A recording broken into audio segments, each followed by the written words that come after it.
on a podcast called Dub Jellison Podcast. Hey, you know how it is, Dub. Hey, when I was like, this is kind of real, like, holy shit. Hey, you know, like, all right, I was one of the chosen ones. Like, that's a career night. Like, never have you failed if you played it right. And I'm just blessed to. Thought it was my time to shine. I don't remember that. That's crazy. Hello, everyone. Welcome back to the Dub Jellison Podcast for the debut episode in 2023. It's been a long period. We haven't been able to record any podcasts, but we're finally back and ready to go. And today we have Pace Fitness Academy owner, Justin Ochoa. Justin, how are you?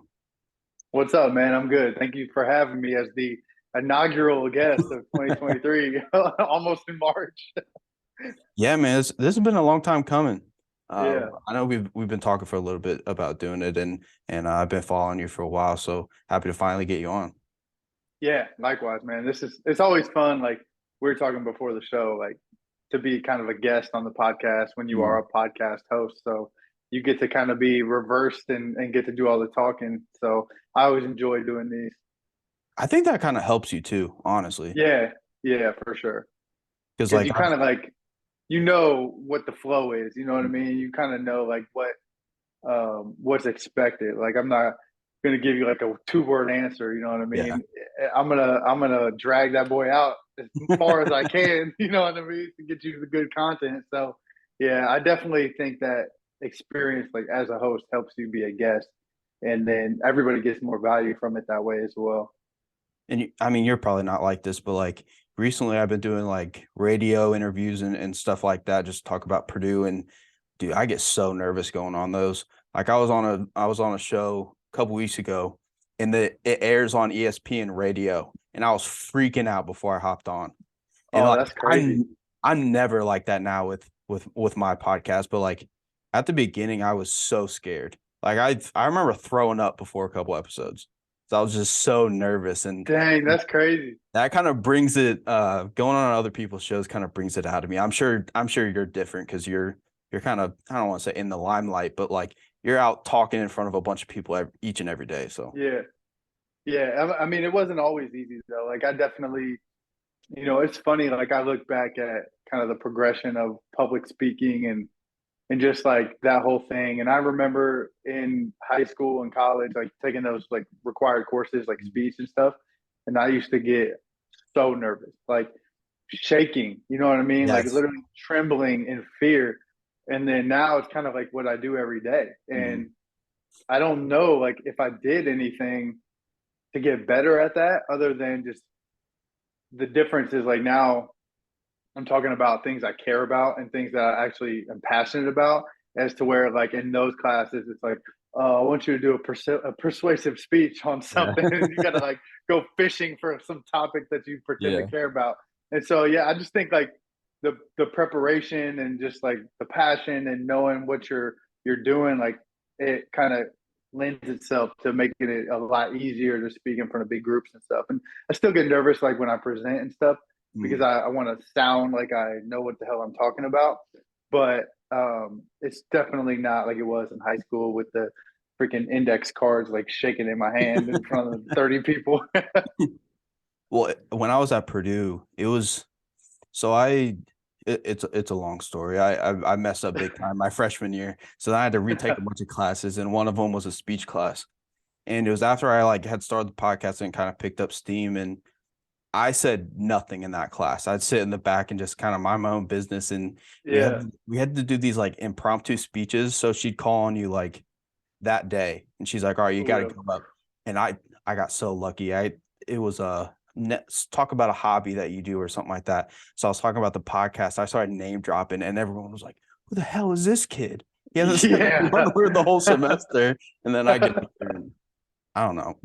But yeah, I still can't do public speaking. Like I still get nervous going to talk to people in person, do like media scrums and stuff like that. I still get nervous. I don't want to mess up.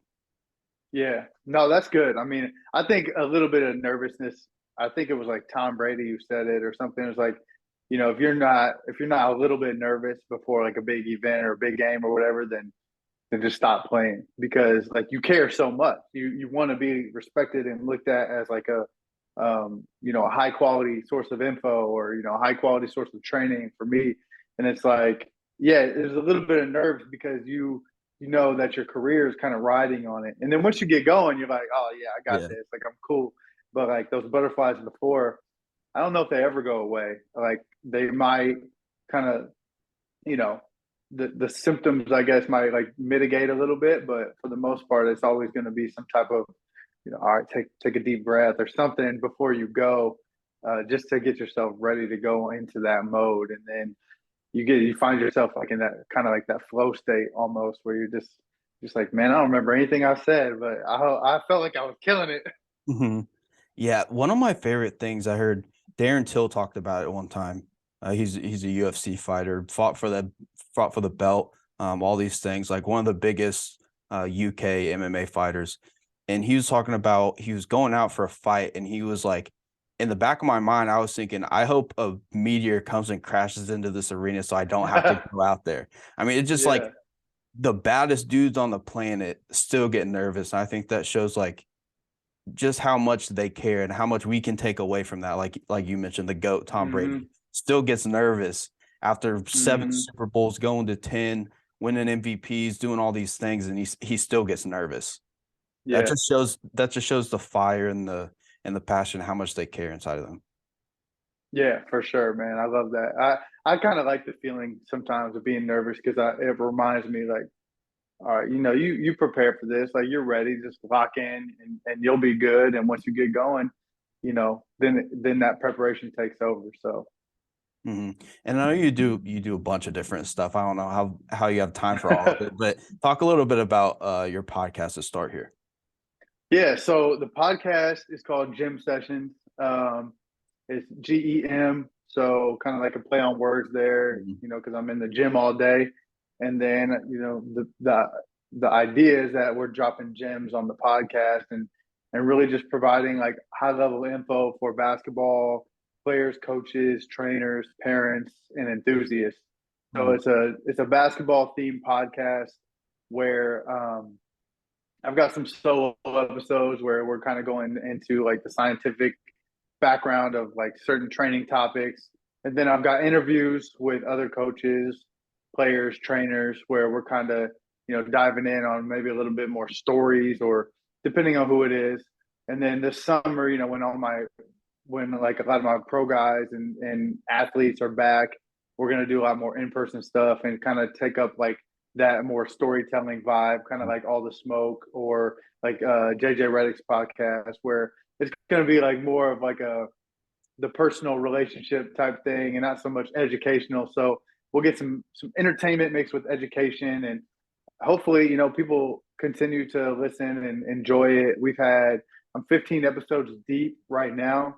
And it's actually funny. It's my second go. Actually, no, my third go at a podcast. So I've failed along the way. I've failed twice and figured out why I failed and what works and what doesn't work. And this is kind of like a culmination of that. Like in 2016 to 18, I had a podcast with my friend Kevin Warren out in he's in Houston. He's a trainer out there, and we were killing it. Like we had 70 episodes. We're going for almost 2 years straight. Had some really big names on. Like it was going really well. And then, not to like blame anything on like my kids or anything, but I had 2 kids. Kevin also had 2 kids. He switched to a whole different career, became a civil engineer. I opened up a gym, Pace Fitness Academy. During that time, I got back surgery. It just became like so hard to like do it consistently. So, we're like, hey man, we had a good run. I talk to him still to this day, every single day. But we're going to shut the podcast down. So then in 2020, when COVID hit, I said, wow, yeah, I got so much free time. Like it's time to lock back in on the podcast. Got 10 episodes deep on that. And as soon as the world opened back up, I remember like that I actually have to like go to work and, be a civilized human being and not be on my couch all day, every day. So that quickly ended. And then, but I just loved it. I enjoyed it. I always wanted to get back to doing it. And now I'm kind of like in a space where, I feel like I've got a grasp on the training, my schedule,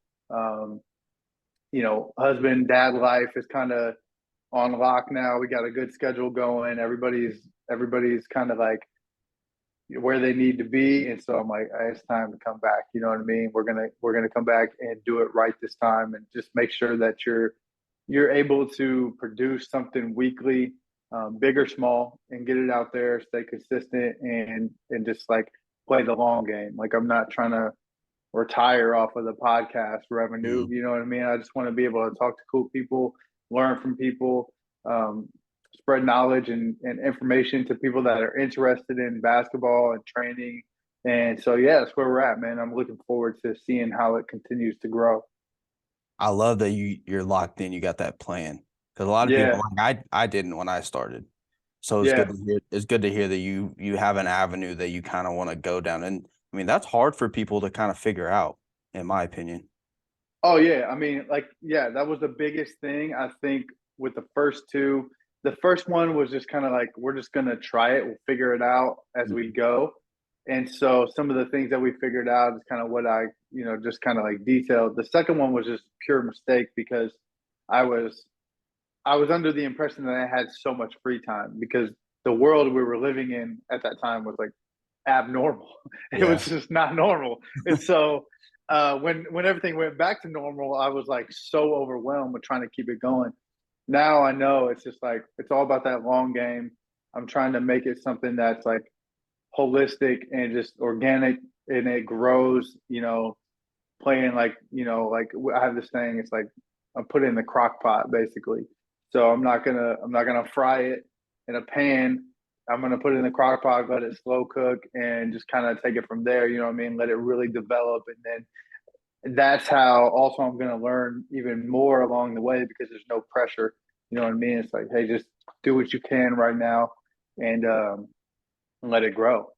Dude, you need to make merch with that. I don't know if you already have. Put it in the crock pot.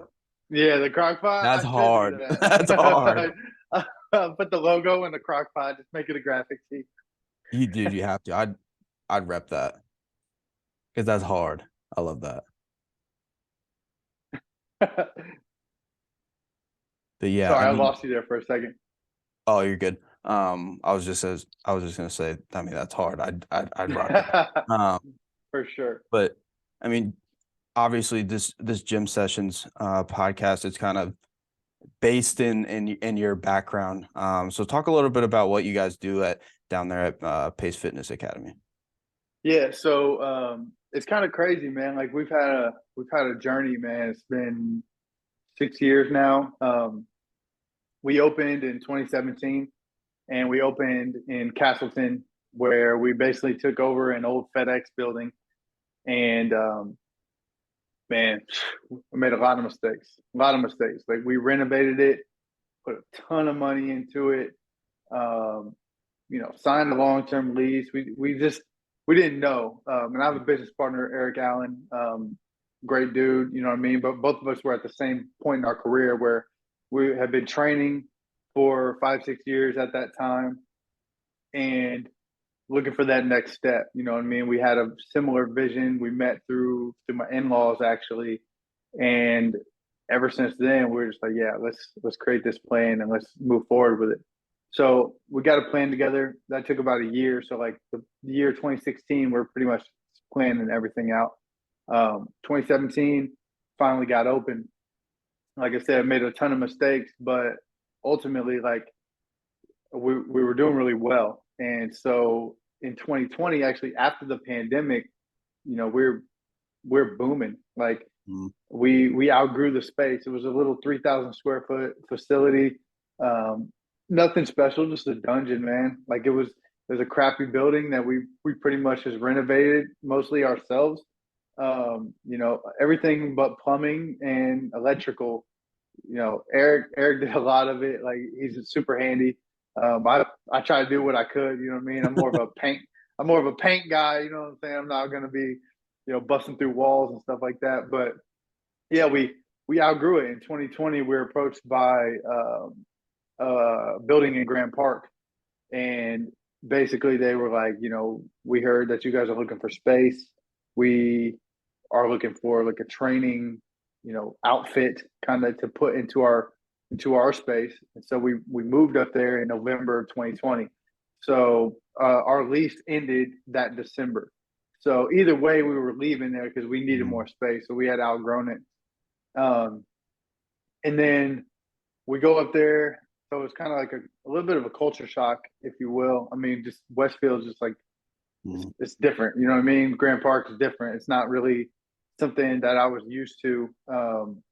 And nor was that like kind of like my demographic of who I was trying to reach, who I was trying to help. So we go up there and it just doesn't work out. Like I'm just gonna keep it at that. It just doesn't work out. So we were there for 2 years. First year was actually really, really good. And, there was just like some details that, like I said, it didn't work out, and it was best for us to get up out of there. So it's actually kind of crazy. We left in October 2022. So we're there for about 2 years. And the goal when we left was to just get back into our own space. Like that's kind of ultimately what it came down to was we got to get back in the driver's seat. We got to get back to what we were doing before. We know it was working. We were busting at the seams. We had to literally leave the building that we were in because we didn't have room to accommodate all the training. And then we go up there to Grand Park, go through that. And so we're like, let's just get back to where, kind of like our roots, you know what I mean? Mm-hmm. So good friend of mine, Courtney, or good friend of Eric's, I should say. He's a good friend of mine now, but I didn't really know him well at the time. Courtney Roby, he owns a place called Sparks, and they both played football at IU, so they're tight and have that connection. He owns a gym, and so he's like, hey, you can just come here in the meantime, you know what I mean? Like, just come here and really just gave us the keys. He said, do whatever you want. Like, until you guys get back on your feet, do whatever you want. Then there was a flood. That massive storm, I think right before Christmas, it was like that huge ice storm. Mm-hmm. So there was a flood at the gym, and the pipes busted next door, and the city was shut down for like 3 days. I think they told everybody just stay home, right? So for those 3 days, it was just a fountain of water pouring into the gym. So they call us and it's like, yo, the gym is bad. Like I go in there, it's like 4 inches of standing water throughout the entire gym and more in the corners because it's kind of tilted. So that was almost 2 months ago, and still to this day, it's not even restored. They haven't even been back. So I tell you all this, like the whole time we've been looking for space, and we finally found one. But during that time, I was training in my basement. I literally moved into our new house on December 6th. I think that happened on like the 17th or something like that. So I'm like, thank God, you know what I mean? I have somewhere to go. So I literally been training like pro athletes in my basement for the last month. Now we have found a space finally, and we're hoping to build that out and move in by April. So we'll be back to normal, but it's definitely been a crazy last couple of months, man. We're just like going from, basically a good problem to have, where you look just 2 years ago, it's like, man, we're training so many people, we have to leave, like, and find more space. And then you kind of make a couple mistakes along the way. You end up on your ass basically training in your basement, and now we're back on the climb up. So it's all good though. I wouldn't trade in like that experience, because I definitely learned a lot along the way about business, learned a lot about just like relationships in general. And like I said, we found a space. We're going to be like right off of Mount Comfort Road and Oleo Road, which is like their numbers. I don't know the numbers. It's like, it's like north 600 west and 450 east. Like, I don't know that part yet, but just know it's in that area. So we'll be back rocking and rolling hopefully by April, full-fledged. We got a track already put down in there. We got some weight room coming in. We got a half-court basketball going in. Like, it's going to be the real deal, putting turf in. So, yeah, it'll be a one-stop shop for athletics. like athletic development, I should say. Well, that's awesome, man. After all Yeah. the shit that you guys have been through, even Yeah, over that's the the last couple of months. that's the condensed version too, man. Like I'm trying to, and there's a lot of details like that are just Yeah. nuts. Like people wouldn't even believe, man. But it's all part of the journey, man. Like you got to just go through adversity if you want to learn how to deal with stuff, and ultimately, like I'm thankful for a lot of that stuff. The only part of it that sucked was like during all this, I got into a car accident too. Oh. So it was like, damn, like I can't catch a break. I'm out here like literally rock bottom. But at the end of the day, you know, like as bad as all that sounds, and it's like inconvenient, it's actually it's not that bad. You know what I mean? Like I still I got my family. I got a roof over my head. I got a shitty ass rental car that I'm in, getting around. Like life could be worse. You know what I mean? It's good problems to have, I guess, but life could definitely be worse. So I'm just thankful that, you know, we're finally back on that upward trajectory and we got a plan moving forward. Yeah, and I mean, all the stuff that's happened, it kind of plays into what you I don't want to say what you preach, but just the nature of training and athletics and strength and conditioning, Right. things like that, powering through stuff. I mean, I know you know Coach Brian Clark. I mean, he always told us, my guy, man. He always told us that the strength room is going to be the best classroom because you're actually dealing with actual adversity, and you're actually going to have to go through it. And that, I mean, that's something that I've kind of taken as I've grown older, but it fits right in. And I mean, you've already got time in, but like once you get 20, 30 years in, I mean, you're going to look back at this and be like, oh, you remember when that happened? And where you are now. Yeah, no, shout out to Coach Clark, man. Still to this day, I call that man coach anytime I see him. He's a true coach. Like that dude took me in when I was a 14-year-old freshman at Warren Central. He showed me the game. He introduced me to my career. You know what I mean? Like he showed me that what we do is a job. Like who would have thought? You know what I mean? You get to coach people. You get to help athletes develop and succeed not only in sport but in life. And you get to kind of like watch them go on and do their own things as adults. Like I'm sure he's looking at me like, man, like I know that I influenced him to go into like that career that he's passionate about. And like me and Coach got really close when I was an athlete, and we got even closer since I've been a coach because he's never been the type to like shy away from conversation. Like anytime I have a question, I can hit him up, whether it be a good or a bad. Like, you know, we definitely have stayed in communication, I guess, since 2004, basically unbroken since then. You know what I mean? Like there'll be gaps here and there, but anytime I wanted to hit him up, whether it was in college or whether I was starting my career, he's been a resource for me. So that's ultimately what a coach is supposed to do. You know what I mean? Like you don't clock out once the kids graduate. Like you're forever a resource for that person. So now I'm in his shoes. Basically, when I met him, he was probably 10 years into his career. Now I'm 10 years into my career, and I've got athletes that I've trained from, middle school that have now gone to play high school and college sports, and they're graduated, they're entering the workforce, and I'm seeing them become adults and parents and, husbands, wives and stuff. So it's just cool, man. Like that's the cycle of coaching, and that's ultimately why we do it. Like the stats and the wins and the trophies and the awards, all that's cool, but it's more about like the impact that you can make, and just knowing that you were able to positively leave your mark on somebody, forever. I think that's ultimately what this job is about.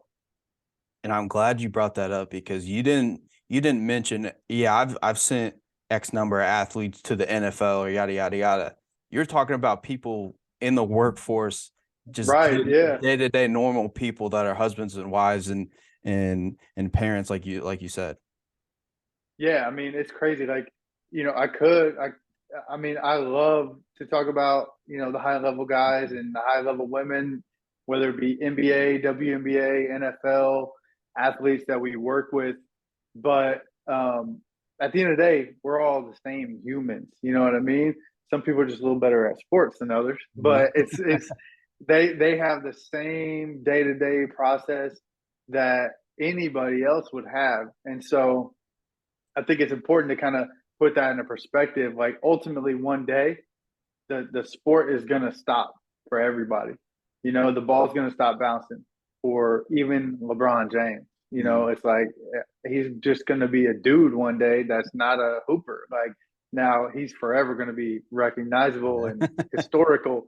But it's like, you know, at the end of the day, we're all just humans. And I think that's like an important part of coaching is that you have to approach everybody, every situation, like from the human aspect and not like, oh, well, you know, I train this guy. So, you know, he's important, right? Because he's a pro. It's like, well, so is the sixth grader who's trying to learn how to shoot for the first time. You know what I mean? They're both equally important. And so you got to put your all into both of those situations. Because it's not fair to either one to treat the situation different, like from an effort standpoint. Of course, like programs are going to look different. Some of the attention to detail is going to look different. All that stuff. Every coach knows that and they can speak on that. But, you know, I hate when people treat their clients and athletes different based on like their stature. You know what I mean? Like, I think one thing that's cool about us is, and I think athletes have noticed this and have commented on it over the years, is like, I appreciate that you have just one price. You know what I mean? Like what I charged, let's say I'll drop a name, right? Like what I charged Lance Stevenson or Darius Adams, the MVP of the Chinese League, or Natalie Achanwa, Notre Dame Hall of Famer, WNBA legend, 3-time Olympian. Like they pay the same price as little Johnny in the 5th grade who's just trying to learn how to skip. You know what I'm saying? So it's not like, oh, you're a pro? Okay, yeah. It's this much. Oh, you're a 5th grader? Okay, it's only going to be this much. It's the same price. You know what I mean? You're getting my best no matter what. So this is what that's worth. That's the same price. Everybody's across the board paying it. And so I've had a lot of athletes like really tell me that they appreciate that because they indirectly have found out, you know, from other people like, hey, man, how much are you paying him? And they say the same exact number that they're paying, you know? So it's like, it just gives you that credibility. Like you're a good dude. You're not trying to take advantage of the process or the situation. It's like that's just what it is. And I think people, the more you can show people that that it's just about the person in front of you, you know what I mean? Just like treating them like they are a pro, even if they're not a pro, treating them with their highest level of like service. That's what it's all about. And, you know, when you do that, that's when you earn the respect of others. You never know who's watching. You know what I mean? Like you never know who's watching. So if you're just messing around, going through the motions with somebody who you feel like is not important, you're never going to get those high level people because, you know, whatever that person is experiencing it, like that's going to be their review of you. So you don't know. They might be neighbors with an NBA player. They might be family friends and they say, no, he just wasn't enthusiastic. Like we didn't enjoy the training. Now you're never going to have that chance to train that person that they might know, or somebody who might be in the gym, just, you know, walking through, just checking it out. So kind of going on a rant here, but that's like ultimately what it's all about, man. Just treating people, you know, the golden rule, treat people how you want to be treated. You know what I mean? It's simple. Yeah. And I feel like I've had the chance to talk to a lot of trainers and strength and conditioning coordinators and people in your guys' field. And I feel like you guys are all, at least all the ones that I've talked to, I'm sure there are some exceptions, but most of you guys share that kind of same mindset. I mean, you look at yourself, Coach Clark, DG, Jordan Dukes, Joey Burton. I mean, you can go up and down the list, but you guys care about the relationship aspect first, and then the rest kind of just takes care of itself. Yeah, I mean, I truly believe like part of the reason why some of these athletes train with all of those people you just named is because of the relationship. You know what I mean? Like the higher level you go up as an athlete, the the more competent you are, like at that sport, right? So there could be a case where, now it's always nice to have somebody's eyes on you to coach you, right? Like you can see things that they don't see, and you can pick up on it and all that. But like from a skill level and a talent level, you can make a case that some of these people might not even need a coach for certain things, you know. So it's like, if they have a relationship with somebody that they trust, you know, maybe they're hanging on to that more than like, hey, I need you to really watch my thumb on my guide hand when I shoot, make sure I don't flick it. You know, I think it's more about that relationship sometimes, and saying like, yeah, Justin knows his stuff, or Joey or DG or Coach Clark or any of those guys, right? Jordan, they all know their stuff, but they also, and myself, have such a good relationship with that athlete. Sometimes that athlete might just want to keep that going because that they know, you know, we're good mentors and we're going to help them, guide them on off-court decisions. Like, hey man, you know, I'm thinking about maybe investing in some stuff. Like, do you know any people that I might be able to talk to? It's like, yeah, I got a guy. Come on, talk to this guy. Or, you know, hey, thinking about starting a family, you know, you got 2 kids, you've been married for almost 10 years. Like, you got any advice? Like that type of stuff. You know, these are the conversations that I'm having constantly with my athletes. And, you know, I think one of the biggest compliments I've ever gotten, it was actually from DG. And it was like right when we first got to know each other, like 3-4 years ago. He was like, I've heard a lot about you from your athletes. And he was like, I don't even think he intentionally said this, but he was like, talking about this athlete that we both work with, Jaimin Henson. He was like, Jaimin always talks about how you guys just never talk about basketball. And I'm like, yeah, we don't. You know what I'm saying? We talk about life. Like we talk about life. The basketball stuff, it'll come up, you know, like it comes up naturally and organically. And, you know, we educate the athletes on why they're doing certain drills or exercises or whatever.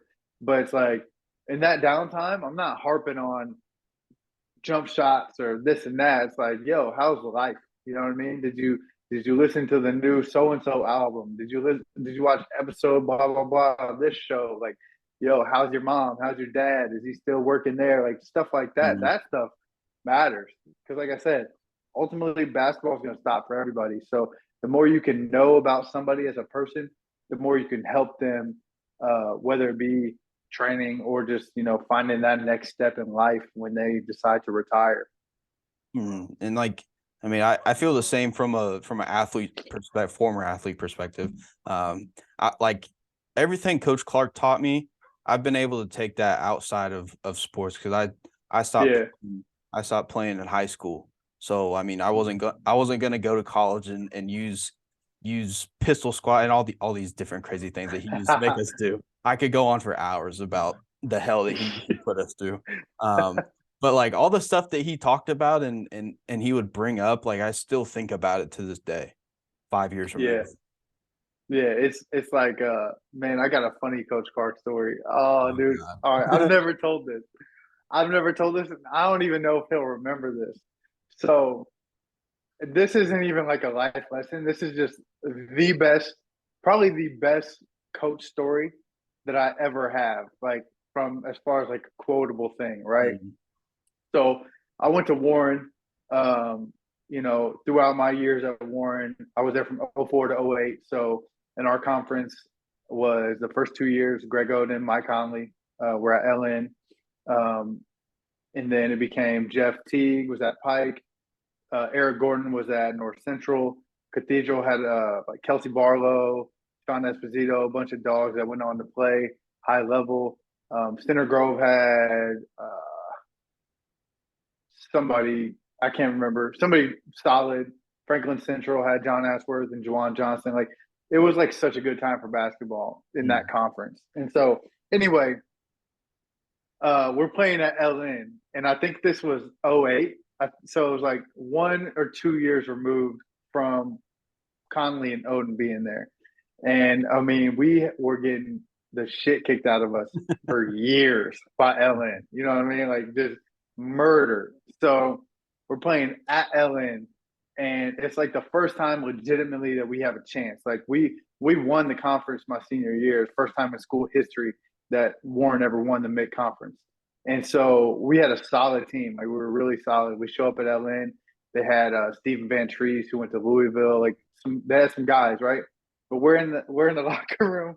We're in the locker room, kind of like going through pregame. You know what I mean? Coach would always get us hyped because he's just a big dude with a lot of energy, and he's just so infectious with that energy. So it's like a serious moment, like he's going through like really like serious speech, like you got to dig deep, like that whole vibe, you know what I mean? Like the longest yard, or not the longest yard, any given Sunday, like an inch speech, right? That vibe. So then he goes, all they have is Greg Oden and Mike Conley's jockstrap that they rub on their freaking nipples before the game. And so, I am dying. So like it was like a serious vibe, and I was like, did he just say what I think he said? So I'm like vibing, head down. I look up at like my best friend on the team. We like lock eyes, and like when you're not supposed to laugh, but like you see the wrong person at the wrong time, and you just, bro, tears are coming out of my eyes. And I've never asked him about that, or like I've never brought that up. Like it just like I'll never forget that story, just because it was such an odd, like it was just a random. I don't even know like where he got that visualization. It was just like, man, the stuff that we did in high school, man. Coach Clark used to have us ready to go, like ready to run through a wall for him, dude. Saying whatever. He's a wild dude. I love him. That's my guy. He was awesome. That's my guy. Well, hey man, I gotta wrap this up pretty quickly. I mean, first of all, plug all your stuff. Let everyone know where they can find you. Yeah, so you can find me on Instagram, Justin Ochoa 317. That's my Twitter too, so you can find me there as well. You can look up the podcast, Gym Sessions Podcast. That's in my Twitter bio. You can go to the website, gymsessionspodcast.com. And then, yeah, man, that's kind of where I'm at. So if anybody wants to reach out, definitely always, man, I'm always open to connect, always open to talk shop, jump on calls, do whatever, man. Just love to network, and I'm always available. Well, hey, brother, I appreciate you hopping on. Keep killing the game, man. It's awesome to sure, man. Appreciate you having me on. Thanks a lot. Yes, sir.